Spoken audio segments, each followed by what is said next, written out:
आप समस्त भरतवंशियों को मधु पासवान के इस शो में बहुत बहुत स्वागत है, बहुत बहुत स्वागत है।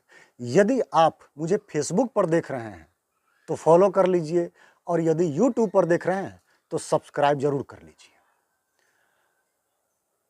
मेरे प्रिय बंधुजन, आज निश्चय ही मेरी असफलता के राज को जानकर अपना माथा जरूर पकड़ लेंगे, इसकी पूरी गारंटी देता हूं। अब सवाल है कि असफल मैं हुआ हूं, आप सब अपना माथा क्यों पकड़ लेंगे? तो दरअसल बंधु, जो मेरी असफलता का राज है ना, वही हमारे धर्म के विफलता का भी राज है। जी हाँ। अब हम 10वीं में 3 बार फेल हुआ।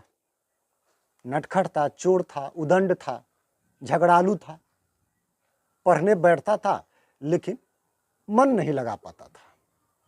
इसके लिए मुझे खूब डांट मिले, डंडे मिले, पीटते पीटते तो भैया पिताजी थक चुके थे।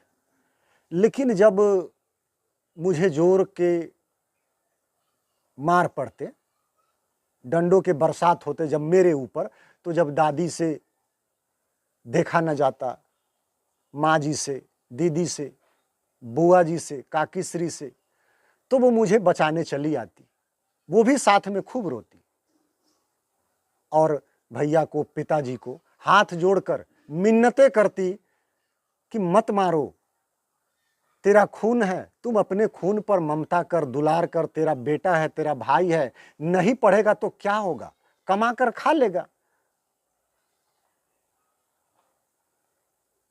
अब हमको बहुत तगड़ा विकल्प मिल गया उस समय कि भाई न पढ़ने का विकल्प है, यानी कि हम कमा कर खा सकते हैं। लेकिन इस बात को हम कहीं नहीं बोले, ये मेरे दिमाग में घर कर गया, बहुत बड़ा घर कर गया। वो सिर्फ मेरे दिमाग के भीतर का घर था, वो उस घर में कुंडली मार गया विकल्प, जो है न पढ़ना है तो आप मत पढ़िए, कमाकर आप खा सकते हैं। लेकिन मैं किसी को बताया नहीं। फिर भी जो कौरम है, जो पढ़ने का जो नामांकन है, स्कूल में जाना है, जो कोचिंग है वो करना है, मजबूर थे, कर रहे थे, लेकिन मन नहीं लगा पा रहे थे, पूरे मनोवेग से नहीं पढ़ रहे थे। नतीजा क्या हुआ? हम 10वीं में 3 बार फेल हो गए।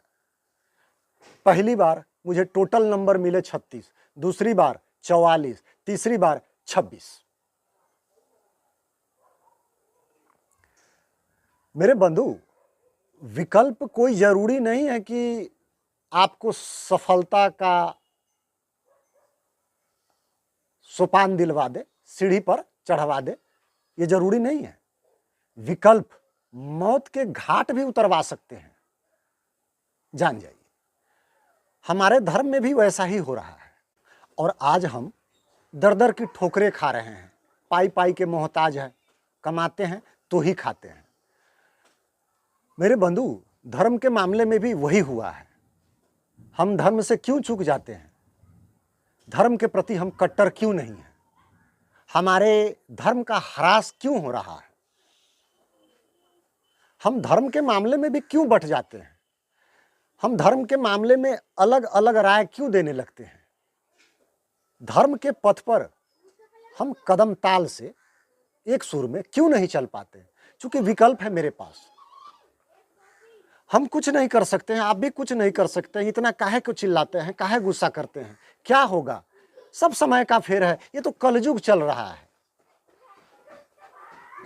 बचपन में मुझे याद है, मेरा दिमाग तेज हो इसके लिए मुझे ताबीज बांधे गए, भभूत खिलाए गए, ओझा और किसी भगता के पास लेकर जाया गया,